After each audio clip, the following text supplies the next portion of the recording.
Friends ఈ రోజు మనం స్మైల్ 1 ఆల్రెడీ మన దాంట్లో ఎక్స్ప్లెనేషన్ ఉంది. దాని కంటిన్యూషన్ ఈ సినిమా. అందులో ఏమైందంటే బేసిక్ అండి, దెయ్యం ఉంటది, మళ్ళీ బయట ఎక్కడ ఉండదు, బయట తిరిగే టైపు ఊరి చెవ పాడుపడ్డ బంగ్లాలు అదంతా లేదు. ఎప్పుడు చూసినా ఎవరో ఒక బాడీలోనే ఉంటది, అసలు బయటకు వచ్చే ఛాన్సే లేదు. నాకంటే దారుణమైన ఇంట్రోవర్ట్ ఆ దెయ్యం, ఎప్పుడు ఎవడో ఒకటి తోక పట్టుకుని తిరుగుతా ఉంటది. అయితే ఈ దెయ్యం అయితే మిగతా దెయ్యాల్లా కాకుండా ఎవరి బాడీలో ఉన్నా వాళ్ళని పేక్క తింటా ఉంటది. ఒకటే డిస్టర్బెన్స్, వాళ్ళకి ఇంకా ఎదవ డిస్టర్బెన్స్ ఎక్కువ అయిపోద్ది. జనాలకి ఇసుగు పుట్టించి లాస్ట్ కి ఎవరి బాడీలో ఉందో వాళ్ళంతా వాళ్ళే చచ్చిపోయేలా చేసిద్ది. అయితే ఇప్పుడు ఇందులో ఏంటి, ఎవరైతే వాళ్ళు చనిపోతామన్నానే వాళ్ళు చనిపోవడం ఇంకెవరన్నా చూసారనుకోండి, అంటే ఎదురుగా ఉండి ఎవరన్నా చూసారనుకోండి, ఎవరైతే చూసారో ఇంక ఈ దెయ్యం ఈ బాడీ నుంచి డైరెక్ట్ గా చూసిన వాళ్ళ బాడీలోకి జంప్ వేసేసిద్ది. అయితే ఇలాంటి తబ్బక పని చేసే ముందు ఒక స్మైల్ ఇస్తుంది. రొమాంటిక్ స్మైల్ కాదు, చాలా దరిద్రంగా నవ్వుద్ది. వేరే వాళ్ళ బాడీలోకి వెళ్ళింది కదా, ఇంకా వాళ్ళకు కూడా సేమ్ ట్రీట్మెంట్, వాళ్ళకు కూడా ఇసుగు పుట్టించి చంపేస్తుంది. అలాగని ఇది మనకి తప్పించుకోవడానికి అవకాశం ఇవ్వదు అని ఏం లేదు. ఒక ఛాన్స్ అడిగితే ఇచ్చిద్ది. ముందుగా పోయి ఆ దెయ్యానికి అర్జీ పెట్టుకోవాలి. అప్పుడు ఆ దెయ్యం ఒక టోకెన్ ఇస్తుంది. దాని తర్వాత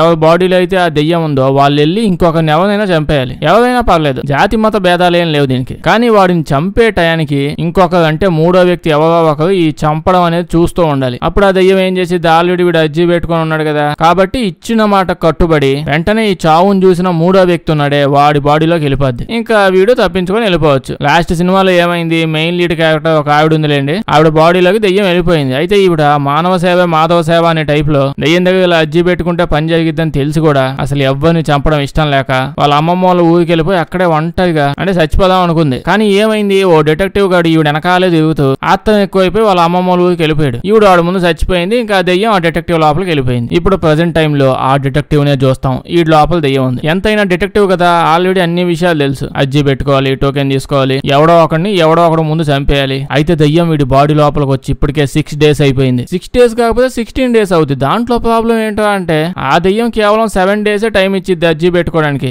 ఈ లోపు ఖచ్చితంగా చేసేయాలి, లేకపోతే 7th day అది లేపేస్తుంది. అయితే ఆ దెయ్యం మాట అంటే మాటే, రామన్న చౌదరి వంశస్థురాలు. అయితే వీడికి ఎవరిని పడితే వాళ్ళని చంపడం ఇష్టం లేదు. వీడు డిటెక్టివ్ కాబట్టి వీడికి మాఫియా వాళ్ళు రౌడీ గ్యాంగ్ వాళ్ళు తెలుసు. అందులో ఒకటి లేపేద్దాం అనుకుంటాడు. అదే మూడ్ లో వెళ్ళి ఇక్కడ కనిపిస్తాడు కదా వీడు దారుణమైన దొంగతనాలు, కిరాతకమైన పనులు ఎన్నో చేసి రిటైర్మెంట్ తీసేసుకుని ఊరి సైలెంట్ గా బతుకుతూ ఉన్నాడు. ఇతని దగ్గరకే పోతాడు. వెళ్ళి తుపాకీ చూపిస్తాడు. కాల్ చేయొచ్చు కదంటే ఎవడోడు చూడాలి కదా, మూడోడు తుపాకీ చూపించి వాడు ఇంట్లో లోపలికి తీసుకొని పోతాడు. లోపలికి పోతే ఎదురుగా వాళ్ళ అన్నయ్య ఉంటాడు. అదే యాకు రౌడీ వాళ్ళ అన్నయ్య. అతన్ని మనోడు అడుగుతాడు, ఏయ్ నీకు సైట్ గానీ ఏం లేదు కదా అని. ఆ అన్నయ్య లేదు అంటాడు. సరిగ్గా కనిపించాలి కదా, మొత్తం అంతా క్లియర్ గా చూడాలాడు. డిటెక్టివ్ నీ కళ్ళకి ఏమైనా వచ్చిందా అంటే అది లేదు అంటాడు. ఎందుకంటే దెయ్యం అగ్రిమెంట్ లో క్లియర్ గా మెన్షన్ చేసి ఉంటుంది. ఇదే మొబైల్ యాప్ డౌన్లోడ్ కాదు కదా, అయ్యగ్గి అని కళ్ళు మూసుకొని ఒక్కుంటూ పోవడానికి. ఇన్స్ట్రక్షన్స్ అన్ని కరెక్ట్ గా చూసుకున్నాక వాళ్ళ అన్నయ్య ముందు వీడిని కసా చంపేస్తాడు. పాపం వాడు అక్కడే చచ్చిపోతాడు. ఇప్పుడు దెయ్యం ఇంకా వాళ్ళ అన్న బాడీలోకి వెళ్ళిపోవాలి. కానీ వీళ్ళ అన్న ఏమైనా మల్టీప్లెక్స్ సినిమా చూస్తాడు, అలా కదలకుండా చూడడానికి ఒళ్ళు మండి తుపాకీతో కాల్చేస్తుంటాడు డిటెక్టివ్ కి ఏం చేయాలి అర్థం కాక తుపాకీతో వాడు కాల్చడం మొదలు పెడతాడు. అయితే ఆ గుండు డైరెక్ట్ గా వెళ్ళిపోయి అక్కడ కూర్చున్న అన్న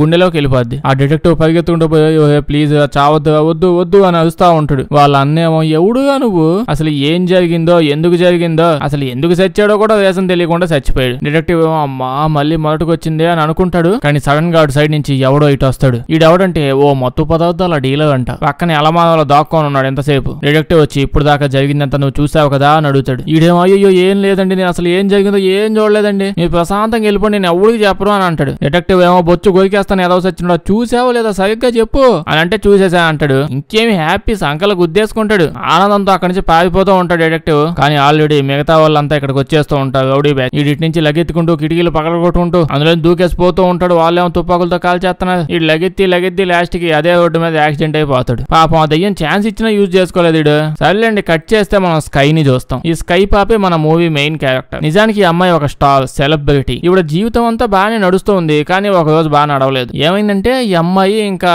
ఫ్రెండ్ ఇద్దరు బండి వేసుకొని పోతూ ఉన్నారు. ఆ ఫ్రెండ్ గాలోడు ఏం తాగొచ్చాడో తెలియదు కానీ యాక్సిడెంట్ అయిపోయింది. ఆ యాక్సిడెంట్ లో వాడు చచ్చిపోయాడు. ఈ అమ్మాయికి చిన్న దెబ్బలు తగిలించుకుంది, ఏం కాలేదు. కారు కూడా ఏం కాలేదు, ఆడైపోయాడు. అప్పటి నుంచి పాపం ఈ అమ్మాయి డీప్ గా బాధల్లోకి వెళ్ళిపోయింది, డిప్రెషన్ లోకి వెళ్ళిపోయింది. ఇంకా మత్తు పదార్థాలు తీసుకోవడం మొదలు పెట్టింది. అంటే అంతకు ముందు తీసుకునేది కాదని లేదు, ఎవ్రీడే తీసుకునేది. కానీ ఇన్సిడెంట్ అయినప్పటి నుంచి ఇంకా ఎక్కువగా తీసుకోవడం మొదలు పెట్టిందంట. అంటే అలాగనే చచ్చిపోయినాడు ఎవడో క్లోజ్ ఫ్రెండ్, బెస్ట్ ఫ్రెండ్ కూడా ఏం లేదు, 2 రోజుల ముందే తగిలాడు. కానీ ఈ అమ్మాయి బాగా సెన్సిటివ్. అయితే కొన్ని రోజుల తర్వాత వీళ్ళ మమ్మీ వచ్చింది. మమ్మీ వచ్చి ఈవిడ బొజ్జగించి ఒక లైన్ లో పెట్టి మళ్ళీ ఇండస్ట్రీలోకి తీసుకొని వచ్చేసింది. అయితే ఈవిడ ఒక సెలబ్రిటీ అంటే ఇంకా ఒక పాప్ సింగర్. రకరకాల సిటీస్ లోకి వెళ్ళి స్టేజ్ పర్ఫార్మెన్స్ ఇస్తూ ఉంటుంది. ఇంక ఈవిడైతే ఇప్పటి నుంచి ప్రపంచంలో ఏ సిటీ కనిపించిన చిన్న సిటీ అయినా చాలా అక్కడికి వెళ్ళి డాన్స్ పెర్ఫార్మెన్స్ ఇవ్వాల్సిందే అని ఫిక్స్ అయిపోయింది. అప్పటి నుంచి ఈ అమ్మాయి షెడ్యూల్స్ అన్ని వీళ్ళ అమ్మ చూసుకుంటుంది. దాంతో పాటు పిఏ ఉన్నాడు, ఈ పిఏ ఈయన చూసుకుంటూ ఉంటాడు. ఇంటర్వ్యూ అయిపోయాక అలా కార్ వేసుకొని పోతూ ఉంటే పక్కనే చిన్న సిటీ కనిపించింది. ఈ పాప నేను ఇక్కడ డాన్స్ వేస్తానని గోల్ చేసింది. సరే అని ఆ డాన్స్ ప్రోగ్రామ్ అరేంజ్ చేస్తున్నది. దీనికోసం ఈ అమ్మాయి ప్రాక్టీస్ మొదలు పెట్టింది. స్టేజ్ మీద డాన్స్ చేయాలి కదా, కుప్పి గంతులు వేయడం కాదు, ప్రాక్టీస్ చేయాలి. ఆ ప్రాక్టీస్ అప్పుడే సడన్ గా నడుము పట్టేస్తుంది. అంటే యాక్సిడెంట్ అయిందని చెప్పాను కదా, అప్పుడు దెబ్బలు తగిలాయి. ఒక దెబ్బ నడుము మీద తగిలింది, ఇంకా తగ్గలేదు. ఈ అమ్మాయి అయితే నాకేం కాలేదు అన్నట్టు కటింగ్లు ఇచ్చి వెంటనే బాత్రూమ్ లోకి వెళ్ళిపోద్ది. అక్కడికి వెళ్ళి కొన్ని టాబ్లెట్లు తీసుకోవడానికి చూస్తుంది. చెట్టు కింద బాబాజీ ఎవరు ఇచ్చినట్టు బలపాల డబ్బాలో ఆ టాబ్లెట్లు ఏంటో మంచి టాబ్లెట్లు వేసుకోవచ్చు కదా అంటే కరెక్ట్ గానే గెస్ట్ చేసేది. ఏ మది చెట్టు కింద ఎవరి దగ్గర పోయి టాబ్లెట్లు తెచ్చుకుందంట. మామూలు టాబ్లెట్లు అనుకోండి చాలా లేట్ గా తగ్గుతాయి. ఈ టాబ్లెట్ అయితే టక్కన అలా నోట్లు వేసుకోగానే తగ్గిపోద్ది. అర్థమైంది కదా, కొంచెం మత్తు పదార్థాల మిక్సింగ్ ఉన్న టాబ్లెట్ ఇది. ఓ కట్ట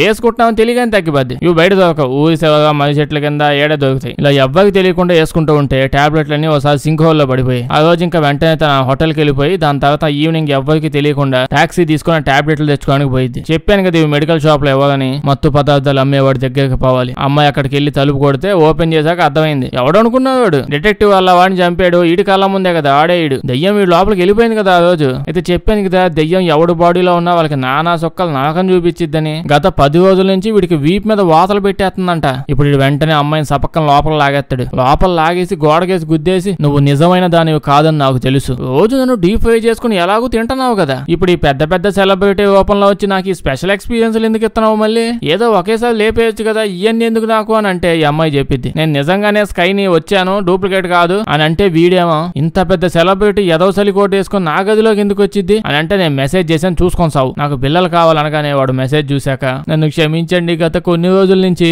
అసలు ఏం జరుగుతుందో ఎందుకు జరుగుతుందో కూడా తెలియకుండా జరిగిపోతుంది. తల్లిని మీకు ఏం మత్తు పదార్థాలు కావాలి అని అడిగితే ఈవిడేమో మత్తు లేదు తొక్కలేదు, నేనేమో మత్తు పదార్థాలు అమ్ముకునే దానిలా కనిపిస్తానా, నా పెయిన్ కిల్లర్స్ నాకు ఇవ్వు, ఎక్స్ట్రా మత్తు కలిపింది ఉంటది అదే ఇవ్వు అని అడగగానే వాడు పోతాడు. స్కై ఆడ కూర్చొని ఎదురు చూస్తూ ఉంటుంది. వాడు అరగంట సేపు ఆ లోపలే ఎతికి పరిగెత్తుకుంటూ బయటకు వస్తాడు. చూస్తుండగానే ఆ దెయ్యం వీడికి కనిపిస్తుంది. ఫైనల్ స్టేజ్ కి వచ్చేసాడు. దెయ్యం వాడిని పూర్తిగా ఆక్రమించేసిద్ది. కట్ చేస్తే నవ్వుతాడు. చెప్పాను కదా దెయ్యం వాళ్ళని చంపేసే ముందు భయంకరమైన దరిద్రపు నవ్వు నవ్విచ్చిద్దని. ఆ ఎదవ నవ్వుతూ ఉంటాడు. పాపం ఈ అమ్మాయి భయపడిపోతూ ఉంటుంది. దాని తర్వాత జిమ్ లో ప్లేట్లు వెయిట్స్ ఉంటాయి కదా, పొడవాటి ఆటు పక్కన పెడుతూ ఉంటారు. అది తీసుకుని వాడిని ఎత్తికేసి గుద్ది అక్కడే గుద్దుకొని చచ్చిపోతాడు. అంటే ఇప్పుడు ఆ దెయ్యం ఈ అమ్మాయి బాడీ లోపలికి వెళ్ళింది. దాని పనే అది. భూమి మీద పని వాళ్ళు చేసుకుంటారు, అది మ్యాటర్ కాదు. కానీ పాపం ఈ అమ్మాయి ఓ తాగుబోతాడు, తాగి యాక్సిడెంట్ చేసి అందులో చచ్చిపోతే అది చూసినందుకే 3 సంవత్సరాల పాటు ఆ మూల కూర్చొని ఏడుస్తూనే ఉంది. ఈవిడ సెన్సిటివ్ మైండ్ కి ఈవిడ ముందే వాడంత దారుణంగా చచ్చిపోయాడు. ఏం చెప్పాలంటే దెయ్యం చాలా భయంకరంగా దారుణంగా ఉందండి. మన బేసిక్ దెయ్యాలు ఉంటాయి కదా, తలుపులు కిటికీలు ఊపుకుంటూ మంచం కింద పాక్కుంటూ గోడ మీద గీక్కుంటూ నైట్ అవగానే ట్రాన్స్ఫార్మర్ దగ్గర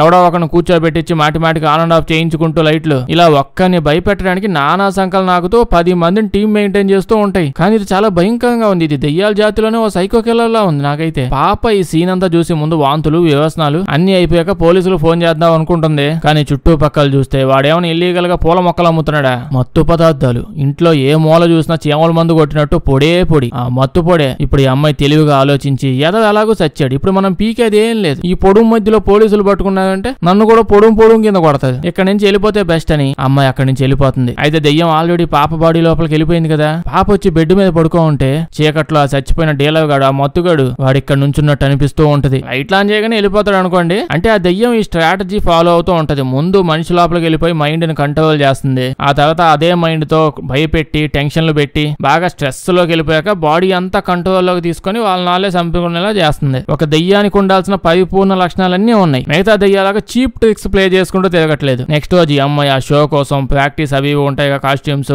అలా చూసుకుంటూ చాలా టెన్షన్ లో ఉంటుంది. ఈవిడకున్న సెన్సిటివ్ మైండ్ కి ఈ పాటికి ఏ కిటికీ నుంచి దూకేస్తుంది అనుకున్నాను. సర్లేండి వీళ్ళ మమ్మీ వచ్చి ఏంటి సాడ్ గా ఉన్నావు, మళ్ళీ డిప్రెషన్ లోకి వెళ్తున్నావా, నీ ఫ్రెండ్ కి ఫోన్ చేసి మాట్లాడొచ్చు కదా అని చెప్పి అంటుంది. ఈ అమ్మాయి ఏమన్నా మా నాన్న నొన్నేవా వెళ్ళిపోండి ఇక్కడి నుంచి అని చెప్పి వెంటనే ఆ ఫ్రెండ్ కే ఫోన్ చేసిద్ది. అంటే మెసేజ్ చేసిద్ది చేద్దామా వద్దా. లాస్ట్ గా ఆల్రెడీ మెసేజ్ చేసినట్టుంది కానీ రిప్లై రాలేదు. అయితే ఎవడో ఒకడు అప్పుడే అన్నోన్ నెంబర్ నుంచి మెసేజ్ పెడతాడు. ఏం మెసేజ్ అంటే లాస్ట్ నైట్ ఆ డీలర్ గారు చచ్చిపోయినప్పుడు నువ్వు అక్కడే ఉన్నావు కదా అని. ఆల్రెడీ ఇవి టెన్షన్ తో చచ్చేలా ఉంటే ఇడెవడో మళ్ళీ గెలుగుతున్నాడు. ఇప్పుడే ఇవి వెనక నుంచి ఆ డీలర్ గారు ఉన్నాడే వాడు మళ్ళీ కనిపెత్తాడు. వాడు వచ్చి ఆ అమ్మాయి మూతి పట్టుకుని స్మైల్ మూతిలోంచి బలవంతంగా స్మైల్ చేస్తున్నాడు. ఇడు అందరు ఎందుకు నీకు 7 రోజుల తర్వాత కదా స్మైల్. కానీ ఈ అమ్మాయి వెనక్కి చూస్తే ఎవ్వడు ఉన్నాడు. ఈ అమ్మాయికి అర్థమైపోయింది అంతా మైండ్ లోనే ఉంది, నిజంగా ఏం జరగట్లేదు ఇక్కడ, సర్ది చెప్పుకుంటూ ఉంటది. అంటే తెలియదు కదా దెయ్యం గురించి, మనకంటే అలవాటు దెయ్యాలు చుట్టూ తిరగడం. ఈ అమ్మాయికి ఎందుకు తెలుస్తుంది. ఇలా తన కాస్ట్యూమ్ అంతా వేసుకొని రెడీగా చెక్ చేసుకో ఉంటది. అప్పుడే వీళ్ళ మమ్మీ వీళ్ళ టీం అంతా ఇక్కడికి వస్తుంది. అప్పుడే ఈ అమ్మాయి చెప్పిద్ది ఈ డ్రెస్ లో ప్రాబ్లం ఉంది అని. ఇందాక నేను చూస్తున్నప్పుడే అనుకున్నాను, నాకు అలాగే అనిపిస్తుంది. ఏంటా ప్రాబ్లం అని వాళ్ళు అడిగితే ఏం చెప్పిద్ది,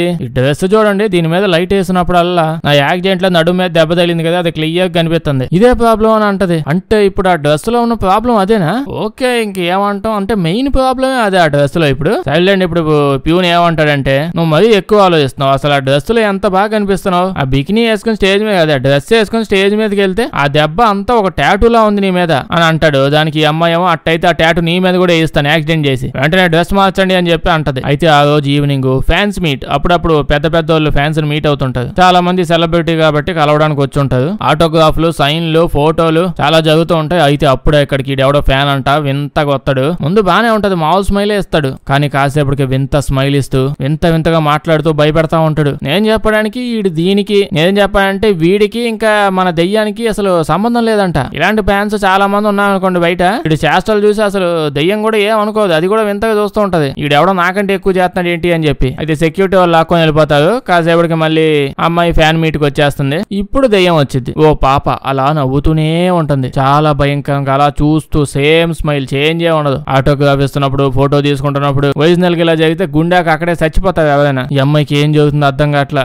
దెయ్యం అయితే ఇలా నీట్ గా ప్రొఫెషనల్ గా చేసేళ్ళిద్ది. ఇందాక కూడా వచ్చాడు గత్త అలా చేయదు. ఈ అమ్మాయి ఇప్పుడు ఏదో చేద్దామని చెప్పి వాళ్ళ ఫ్రెండ్ కి మెసేజ్ చేస్తే రిప్లై ఇవ్వట్లేదుగా ఫోన్ చేసేస్తుంది. ఫోన్ చేసి ఒకసారి వచ్చి నేను చేసిన దానికి సారీ కలువు అంటుంది. ఫ్రెండ్ ఓకే చెప్పిద్ది. ఈ అమ్మాయి కాసేపటికి ప్రశాంతంగా సైలెంట్ అయిపోయి పియానో వాయిస్తూ ఉంటే కిటికీ తలుపులు నెమ్మదిగా ఓపెన్ అవుతాయి. పక్కనే ఉన్న గాజు గ్లాసు సడన్ గా కింద పడిపోద్ది. ఈ దెయ్యం మీద నెమ్మదిగా ట్రాక్ తప్పుతున్నట్టుందే. ఫస్ట్ టైం సెలబ్రిటీ బాడీ లోపలికి వెళ్ళిపోయేటప్పటికి ఆపుకోలేకపోతుంది అనుకుంటా. అంటే బేసిక్ రెగ్యులర్ దెయ్యాలు మోడ్ లోకి వెళ్ళిపోతుంది తలుపులు గ్లాసులు అనుకుంటూ. అక్క ఈ సౌండ్ విని అలా పోతూ ఉంటే ఇందాక దరిద్రంగా ఒకటి నవ్వుతూ వచ్చాడే, ఆడాడు బట్టలని ఇప్పేసుకుని దూరంగా మూల కూర్చో ఉంటాడు. దెయ్యం వాడేసుకుంటున్నట్టుంది, అలాగే దెయ్యం లాగే ఉన్నాడు కదా అని చెప్పి ఈయన కూడా అది చూసి భయపడిపోయి పారిపోతూ ఉంటే అప్పుడే వాళ్ళ ఫ్రెండ్ ఇంకొచ్చేసింది. ఫ్రెండ్ వచ్చాక మాట్లాడేసి తన మనసులో ఉన్నవన్నీ చెప్పిద్ది. చాలా క్లోజ్ గా ఉండి ఫ్రెండ్ చాలా ఆప్యాయతగా మాట్లాడి నైట్ టైం అలా నవ్వేసి, అంటే చాలా జరిగిద్ది అనుకోండి, అదంతా కట్ చేసేద్దాం. ఎందుకు కట్ చేసాం లాస్ట్ లో తెలిసిద్దిలేండి. అబ్బాయి వాడేం కట్ చేయాల, నేనే కట్ చేసేసా. పొద్దున్నే వీళ్ళ మమ్మీ వచ్చి టైం అవుతుంది పదాన్ని లాక్కొని వెళ్ళిపోద్ది. స్టేజ్ మీద పర్ఫార్మెన్స్ ఇస్తూ ఉంటది. చెప్పినట్టే డ్రెస్ కూడా చేంజ్ చేసి ఉంటది. చేంజ్ అంటే అంత చేంజ్ ఏం లేదు, ఏదో కలర్ చేంజ్ అయినట్టుంది అదే బికిని. అప్పుడే స్టేజ్ మీద ఎవడో చూసి భయపడిపోయింది, కాలు ఇరిగిపోద్ది కింద పడిపోవడం వల్ల. కానీ ఒరిజినల్ గా చూస్తే ఏం అవ్వలేదు, చీమ కూడా కొట్టలేదు. జనాలందరూ ఏంది పిచ్చి దానిలా బిహేవ్ చేస్తుంది అని చూస్తుంటారు. ఈ అమ్మాయి ఏం కాలేదు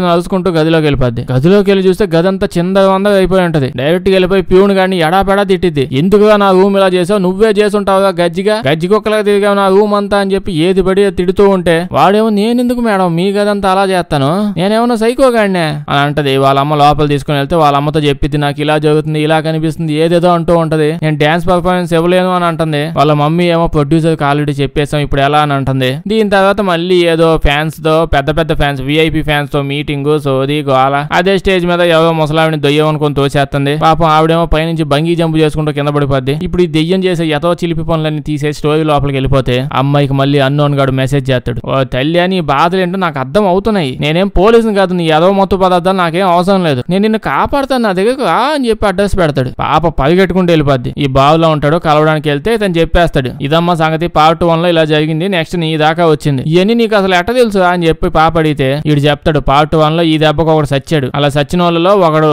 నా తమ్ముడు, అయితే వీడికి మెయిన్ సొల్యూషన్ ఉందే, అంటే ఈ అమ్మాయి ఇంకొకరిని చంపాలి, ఆ టైంలో ఇంకొకడు ఉంటే దెయ్యం వాడిలోకి వెళ్ళిపోయింది, ఇదంతా తెలియదు, ఈ టోకెన్ సిస్టమ్ ఇదంతా వీడికి ఐడియా లేదు. ఇప్పుడేంటి వీడు ఇన్ని సంవత్సరాలు బాగా కష్టపడి ఇంకో టోకెన్ సిస్టమ్ కొత్త ప్రోగ్రామ్ ని వీడే తయారు చేసుకున్నాడు. దెయ్యానికే తెలియకుండా ఒక ఇల్లీగల్ ప్రోగ్రామ్ మొదలు పెట్టాడు. ఏంటని అడిగితే చెప్తాడు, నీ లోపల ఉన్న దెయ్యాన్ని మనం చంపేయాలంటే ఫస్ట్ గా నిన్ను చంపేయాలి, దెయ్యం బతికుండాలంటే దానికి హోస్ట్ కావాలి, హోస్ట్ లేకపోతే అది ఉండలేదు, కాబట్టి నిన్ను చంపేస్తే అది చచ్చిపోయింది అంటాడు. అమ్మాయి ఏమో అంటే ఇప్పుడు నన్ను చంపేస్తావా అంటే అంతేగా అని అంటాడు. అమ్మాయి ఏమో ఈ ఆప్షన్ నా దగ్గర లేక నీ దగ్గరకు వచ్చా అనుకుంటున్నావా అని అడిగితే వీడేమో చంపేయడం అంటే మిమ్మల్ని పూర్తిగా చంపేనండి, నా దగ్గర ఒక ఇంజెక్షన్ ఉంది, ఆ ఇంజెక్షన్ వేస్తే ఏమైంది కొన్ని సెకండ్స్ పాటు మీ గుండె ఆగిపోద్ది. గుండె ఆగిపోవడం అంటే అర్థం ఏంటి, చచ్చిపోయేదని. దెయ్యానికి ఇవన్నీ తెలియదు కదా, సైన్స్ మ్యాథమెటిక్స్ బయాలజీ ఇవన్నీ వాడికి తెలియవు. గుండె ఆగానే చచ్చిపోయిందని చెప్పి డైరెక్ట్ ఇంటికి వెళ్ళిపోద్ది. అది ఇంటికి వెళ్ళగానే నేను వచ్చి మీకు ఇంకో ఇంజెక్షన్ వేస్తాను, వెంటనే మీరు బతికేస్తుంది, కొత్త టెక్నిక్ కొనుగోలు ముందే కనిపెట్టాను అంటాడు. అమ్మాయి ఏమో దెయ్యానికి సైన్స్ కాదు ఓకే నీకు వచ్చా అంటే వీడేమో ఏమండే ఎవరనుకుంటున్నావు నన్ను, నేను నర్సు నాకు అన్ని వచ్చా అంటాడు. పాపేమో అంటే నువ్వు డాక్టర్ కూడా కాదంట,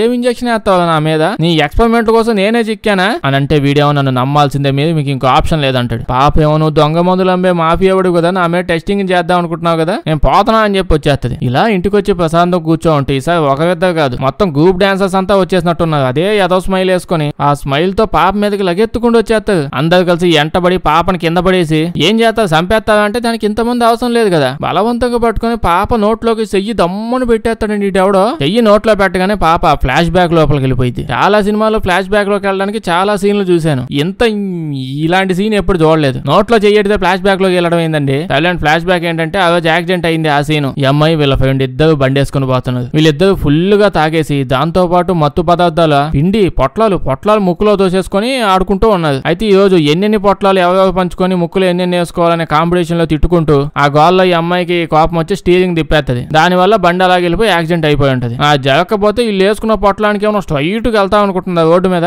ఇంకో 2 నిమిషాలు అయితే ఎలాగో ముళ్ళ కంపలోకి పోయి సచ్చి ఉండేవాళ్ళు. అదేదో ముందే జరిగింది. కట్ చేస్తే ఈ అమ్మాయిని హాస్పిటల్కి వీళ్ళ అమ్మ తీసుకొని పోయి ఉంటది. ఈ అమ్మాయి నా బొగ బాలేదు, నేను డాన్స్ పర్ఫార్మెన్స్ ఇవ్వలేదు అని చెప్పి అంటది పాప. వీళ్ళ అమ్మ లెగిసి పిచ్చి కోపంగా నేను చంపేస్తాను, ఎరగొట్టేస్తాను, లేపేస్తాను, తొడగొడితే సౌండ్ గా చచ్చిపోతావు, నువ్వు నా ప్రోగ్రామ్ చేయవా అని అలా తిట్టేసి సడన్ గా నవ్వుతుంది. ఈ దెయ్యానికి నవ్వు ఎవడు నేర్పించాడు అది తెలుసుకోవాలి ముందు. ఈ అమ్మాయి నవ్వుకుంటూ వెళ్లి గాజు అద్దం పగలగొట్టేసి ఆ అద్దం మొక్క తీసుకొని ఎక్కడ పడితే అక్కడ బాడీ అంతా పొడుచుకొని చచ్చిపోయింది వీళ్ళ అమ్మ. ఇప్పుడు ఈ అమ్మాయి సడన్ గా నిద్ర నుంచి లేసిద్ది. ఓ ఇదంతా కళ అని అంటే కాలేం కాదు, ఆవిడ చచ్చిపోయిందనగా చచ్చిపోయింది అంటే ఆవిడ పొడుచుకొని కాదు, మన పాపే. ఈ అమ్మాయి అద్దం మొక్క తీసుకుని వాళ్ళ అమ్మని పొడిచి చంపేసి ఉంటది. ఇప్పుడు ఈ అమ్మాయి డ్రెస్ మొత్తం రక్తమే, ఇంక ఇక్కడ ఉండడం ఇష్టం లేదు అంటే ఎక్కువసేపు ఉండనే కదా ఉంటే బయటికి తప్పించుకుని వెళ్ళిపోవాలి. కానీ డ్రెస్ మీద రక్తం ఉంది కదా, పక్కనే సలికోటు ఉంటే అది వేసేసుకుంటుంది. అదే అర్థంలో బయటకు పరిగెత్తుకుంటూ వెళ్తూ ఉంటది. కానీ పిచ్చిదాయికి పైన డ్రెస్ రక్తంతో కవర్ ఉంది కదా, తలికోటుతో కవర్ చేసింది, కానీ కింద కూడా రక్తం ఉందని చూసుకోలేకపోయింది. ఆ టైంలో ఏం అర్థం అవుతుంది లేండి. కానీ తన హాస్పిటల్ నుంచి బయటకు వస్తుంటే వెంటనే కొంతమంది పట్టేసుకుంటారు. ఈ అమ్మాయి ఏంటో ఏమైందా, రక్తం ఏమన్నా కనిపిస్తుందా, సలికోటు వేసుకున్నాను కదా ఇంకా ఎందుకు పట్టుకున్నారంటే లేదు ఫుల్ గా రక్తం ఇంకా కనిపిస్తుంది మేడం అని అంటారు. ఇప్పుడు అక్కడ సెక్యూరిటీ గార్డులు పోలీసులు ఎవరెవరు వస్తారు. ఏదో పేషెంట్ డ్రెస్ చేసుకుని రక్తంలో దిగుతుంది కదా, ఇంకా స్పీడ్ గా బయటకు వచ్చేస్తది. అప్పుడే బయట వాళ్ళ ఫ్రెండ్ కనిపించింది రోడ్డు మీద. వాళ్ళ ఫ్రెండ్ వచ్చి ఏంటి డ్రెస్ ఏంటి, డ్రెస్ మీద రక్తం ఏంటి, ఇట రోడ్ల మీద దిగుతున్నావు ఏంటి, షూటింగ్ ఏమైనా జరుగుతుందా అని అంటే ఇవన్నీ మాట్లాడే టైం లేదు, నువ్వు పక్కపోవా అని చెప్పి తుపాకీ తీసి ఆ బండి నడిపి ఆయన బ్లాక్ మెయిల్ చేస్తుంది. ఇందాక సెక్యూరిటీ గార్డ్ దగ్గర లాక్కుంది లేని తుపాకీ. వెంటనే కారుకి వెళ్ళిపోదాం అనుకుంటది. అప్పుడే వీళ్ళ ఫ్రెండ్ ఆపి నీకేమైందే, ఆగవే నేను డ్రైవింగ్ చేస్తాను, అసలు నేనుండగా నువ్వు డ్రైవింగ్ చేయడం ఏంటి, పక్క సీట్ లో కూర్చోపో, నువ్వు నేను ఉన్నాను కదా నీకు అని చెప్పి కూర్చొని డ్రైవింగ్ చేసుకుంటూ పోతూ ఉంటది. అలా బండిలో వెళ్తూ ఉంటే పాపకు ఫోన్ వచ్చింది. ఫోన్ చేసింది ఎవరో వీళ్ళ ఫ్రెండ్ ఫోన్ చేసి నువ్వు నాకు మెసేజ్ పెట్టావు కదా చూశాను, నీ మీద నాకు కోపం తగ్గింది, 2 రోజులు వచ్చి కలుస్తానులే అని అంటుంది. ఎవరో ఫ్రెండ్ పక్కన బండి నడుపుతుంది కదా ఆ ఫ్రెండే ఫోన్ చేసింది. ఇప్పుడు దాకా ఆ ఫ్రెండ్ అసలు రాలేదంట, ఇప్పుడే ఫస్ట్ టైం ఫోన్ చేసింది కూడా. అందుకే ఇందాక ఈ అమ్మాయి వచ్చిన సీన్ చెప్పాలి, అదంతా దెయ్యం వచ్చింది. దెయ్యం వచ్చి అమ్మాయితో రొమాంటిక్ గా మాట్లాడి బొజ్జగించి పడుకోబెట్టి బొవ్వబెట్టి. ఈ దెయ్యానికి ఫ్యాంటసీలు బాగా ఎక్కువైపోతున్నాయండి. మామూలుగా అంత భయంకరంగా దిగుతూ ఉంటాయి. ఇలాంటి సీన్లు వచ్చేసరికి సడన్ గా ఎలా ఉన్నావమ్మా అని చెప్పి అసలు యాక్టింగ్ ఎలా చేయగలుగుతాయి ఇవి. సర్లేండి కట్ చేస్తే సడన్ గా ఎంతసేపు బండి నడుపుతుంటే పాపేనంట, ఇంతసేపు దెయ్యం పక్కన ఉన్నట్టుంది కానీ లేదంట. ఇప్పుడు పరిగెత్తుకుంటా ముసలోడి దగ్గరికి వచ్చి ఓ నువ్వు ఇంజక్షన్ వేస్తావా, చూతి తీసి బొరపాలు కొట్టేస్తావా, నీ ఇష్టం, కుదిరితే చంపేది అని చెప్పంటే ఈడొచ్చి స్టోరేజ్ రూమ్ లోకి తీసుకొని పోతాడు. అంటే అక్కడ చల్లగా ఉంటది, నువ్వు కాసేపు ఇక్కడే పడుకో ఉండాలి, నీ బ్రెయిన్ కాసేపటికి కూల్ అయిపోగానే అప్పుడు ఇంజక్షన్ వేస్తాను, కొన్ని సెకండ్ల పాటు నువ్వు చచ్చిపోతావు. దెయ్యం ఇంటికి వెళ్ళిందని నాకు సిగ్నల్ రాగానే మళ్ళీ వచ్చి నేను సెకండ్ ఇంజక్షన్ వేస్తాను అని అంటాడు. వాడు వెళ్ళిపోయిన తర్వాత చూస్తే రూమ్ లో ఎవరో ఉన్నారని తెలుస్తుంది. ఎవరైనా లేదు ఆ దెయ్యమే ఉంటది, ఇంకెవరు ఉంటది. అది రకరకాల ఫ్రెండ్స్ లా వచ్చి భయపెట్టి ఇసుగు పుట్టించి గోల్ చేసి అసలు ఇబ్బంది పెట్టేస్తుందని ఈ దెయ్యం ఏందో మరి. ఇది మెంటల్లీ వీక్ చేయడం అంతా లేదు, ఏదో కన్ఫ్యూజ్ చేసి చంపేసేలా ఉంది ఇది. ఇంక ఈ అమ్మాయి అయితే ఈ దెయ్యం టార్చర్ తట్టుకోలేక పక్కన ఇంజక్షన్ ఉంటే అది పొడిసేసి చచ్చిపోదాం అనుకుంటది. ఇంజక్షన్ అయితే వేసేసుకుంటది వాడు రాకముందే. ఇంజక్షన్ వేసుకోగానే దెయ్యం మాయమైపోతుంది అన్నట్టు అనిపించింది. దాంతో ఈ అమ్మాయి ఆనందంతో నవ్వుతుంది. చచ్చావే నువ్వు, నా లోపల నుంచి వెళ్ళిపోవే అని అంటది. కానీ అప్పుడే దెయ్యం భయంకరంగా నవ్విద్ది. ఇదంతా నువ్వు జరుగుతుంది అనుకుంటున్నావా, ఇప్పుడు దాకా జరిగిందంతా నీ భ్రమ, నేను నిన్ను పూర్తిగా ఆక్రమించేశాను అని చెప్పి అనగానే కట్ చేస్తే మనం డాన్స్ పర్ఫార్మెన్స్ కి వెళ్ళిపోతాం. అక్కడ లక్షలాది మంది ఆడియన్స్. ఈ అమ్మాయి డాన్స్ పర్ఫార్మెన్స్ కోసం సేమ్ అదే ఎదవ డ్రెస్ ఉంటది కదా, వేసుకొని నుంచో ఉంటది. అక్కడ చూస్తే వాళ్ళ మమ్మీ ప్రతి ఒక్కరు ఉంటది. అప్పుడు అర్థమైద్ది ఇంతసేపు జరిగిందంతా ఈ అమ్మాయి భ్రమ. అంటే దెయ్యం లేదు అంత కాదు, అంత దరిద్రమైన భ్రమ కాదు. దెయ్యం ఈ అమ్మాయి మైండ్ లో జరగనంతా జరిగినట్టు జరిగింది అన్నట్టు జరిగించింది, కానీ జరగలేదు. ఇప్పుడు చూస్తే ఈవిడ మళ్ళీ ఈవిడే ఉంటది, ఎదురుగా ఉంది దెయ్యం అనమాట. ఆ దెయ్యం తన బాడీ కోసేసుకుని లోపల నుంచి మళ్ళీ దెయ్యం వస్తుంది. నేను కన్ఫ్యూజ్ అయ్యేదని నాకు తెలుసు, కానీ నేనేం చేయలేను. బేసిక్ గా అయితే ఇందాక ఈ అమ్మాయి నోట్లో దెయ్యం చెయ్యి పెట్టింది, పొడవాటి చెయ్యి పెట్టేసి డైరెక్ట్ గా బ్రెయిన్ పట్టేసుకుని ఆ బ్రెయిన్ వసపరిచేసుకుంది. దాని తర్వాత నుంచి జరిగిందంతా ఈ అమ్మాయి భ్రమేనంట. లాస్ట్ 7 రోజులు అయిపోయి దెయ్యం వచ్చేసింది. ఇలా దెయ్యం కంప్లీట్ గా వసపరిచేసుకుంది కదా స్టేజ్ మీద. వసపరిచేసుకున్న తర్వాత ఇప్పుడు అందరు ఈ అమ్మాయినే చూస్తున్నారు కదా, లైవ్ లో ఉంది. ఇప్పుడు ఈ అమ్మాయి చేతిలో ఉన్న మైకు పట్టుకొని నోట్లో నుంచి కంట్లోకి తపక్కన తోసేస్తుంది. తోసేసుకుని అక్కడికక్కడే చచ్చిపోయింది. సో దీనికి మీనింగ్ ఏంటి, ఇప్పుడు కొన్ని లక్షలాది మంది జనాలు చనిపోవడం చూశారు, తను చంపుకోవడం చూశారు. అంటే ఏమైంది పాప పాపం ఈ దెయ్యానికి ఇన్ని రోజుల పాటు ఎదవ సింగిల్ 1 by 1 ఇలా ట్రాన్స్ఫర్ చేసుకుంటూ పోతే 800 కోట్ల మంది ఎన్ని సంవత్సరాలు కూడా తిరుగుతుంది ఇలాగా. ఎంత దెయ్యం అయితే మాత్రం దానికి కూడా సిగ్గు సగం ఓపిక ఉండాలి కదా. ఇలా వల్లగాట్లే అని చెప్పి దొరికిందిగా మంచి సెలబ్రిటీ అని ఒకే దెబ్బకి లేపు పడేద్దామని ఇన్ని రోజుల పాటు ఓపిక్గా నెమ్మదిగా ఒక్కో స్టెప్ వేసుకుంటూ ప్రశాంతంగా ఎగ్జిక్యూట్ చేసింది. వేరే వాళ్ళైతే ఈ పేడకి పేక పీసుకేసి ఏదో మూలపడేసేది. సెలబ్రిటీ కదా, స్పెషల్ ట్రీట్మెంట్. ఇప్పుడు లైవ్ లో ఎంతమంది జనాలు చూసారు డైరెక్ట్ గా. అంటే ఇప్పుడు వీళ్ళందరూ దెయ్యాలు అయిపోతారు. ఇప్పుడు బేసిక్ గా దెయ్యాలు అవ్వదు కదా, కుంగి కుషించిపోయి చచ్చిపోతారు. ఇంకా అక్కడతో సినిమా అయిపోద్ది. వీడియోస్తే లైక్ చేయడం మర్చిపోద్ది. కొంచెం బాగా వింత సినిమాలు ఏమైనా ఉంటే చెప్పండి, చేద్దాం. అందరూ చూసేసిన సినిమాలు వద్దు. వీడియో వేస్తే మీ ఫ్రెండ్స్ కి షేర్ చేసేయండి. సబ్స్క్రైబ్ చేయడం మర్చిపోవద్దు, లేకపోతే మన వీడియోస్ నోటిఫికేషన్ మీకు రావు. Thank you.